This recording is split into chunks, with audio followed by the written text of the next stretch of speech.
আজ থেকে শুরু স্কুল সার্ভিস কমিশনের শিক্ষক নিয়োগের ফর্ম ফিল আপ করবেন না চাকরিহারা শিক্ষকরা।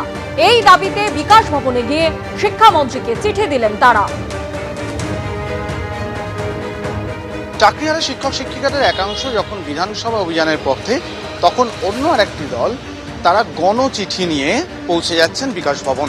তাদের যেটা বক্তব্য, যেটা প্রথম থেকেই তারা নাগারে বলে এসেছেন, যে ফের যে পরীক্ষার আয়োজন করা হচ্ছে সেই পরীক্ষা তারা দেবেন না, এবং সেই বক্তব্য জানিয়ে তারা বিকাশ ভবনের শিক্ষামন্ত্রীকে এবং এসএসসি কমিশনে গিয়ে চেয়ারম্যানকে তারা কিন্তু তাদের যে বার্তা সেই সম্বলিত চিঠি পৌঁছে দেবেন। এবং এটি ধারাবাহিক পদ্ধতি। আজকে কিছু চিঠি, ভবিষ্যতে যতজন লোক আসতে থাকবেন এই মঞ্চে, তারা এভাবেই কিন্তু নিয়মিত এই চিঠিগুলো দিতে থাকবেন। একটু সংখ্যায় চিঠি এই মুহূর্তে সংগৃহীত হয়েছে। শিক্ষক শিক্ষিকারা আজকে যারা এখানে উপস্থিত রয়েছেন, তারা এক জায়গায় চিঠি সংগ্রহ করে বিকাশ ভবনে এসছেন, এরপর এসএসসি চেয়ারপারসনের কাছে যাবেন।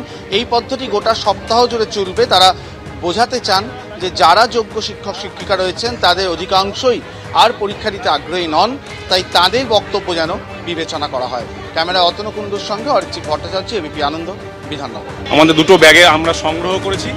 একটা ব্যাগে মাননীয় শিক্ষামন্ত্রীর চিঠি আছে, একটা ব্যাগে আমাদের মাননীয় এসএসসি চেয়ারম্যান সাহেবের কিছু চিঠি আছে। আমাদের বিশেষ আবেদন লেখা আছে এখানে।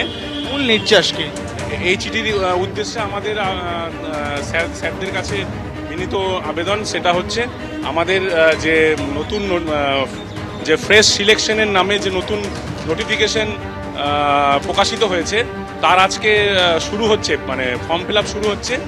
তার আমরা চেয়েছিলাম আমরা ফর্ম ফিল আপের ডেটটা যেন রিভিউর কিছু আউটকাম আসে, তারপরে যেন ফর্ম ফিল আপের ডেটটা শুরু হয়।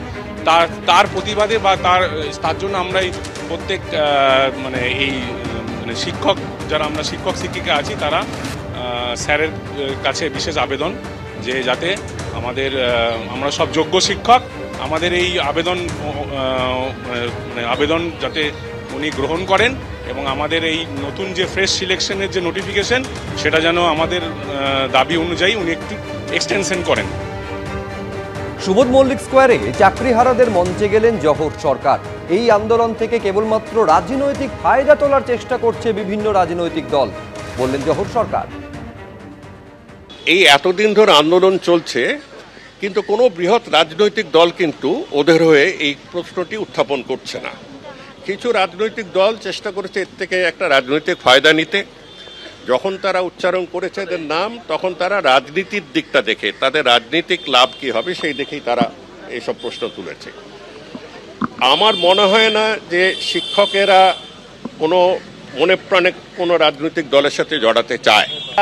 সম্পূর্ণ বিবেকের উপর নির্ভর করছে তারা নিজেরা ভরবে কিনা। আমি আমার মতামত কিছুক্ষণ আগে বললাম, 10 বছর পরে তাদের মানসিক প্রস্তুতি আছে কিনা। কিন্তু আমি বুঝি না, যেখানে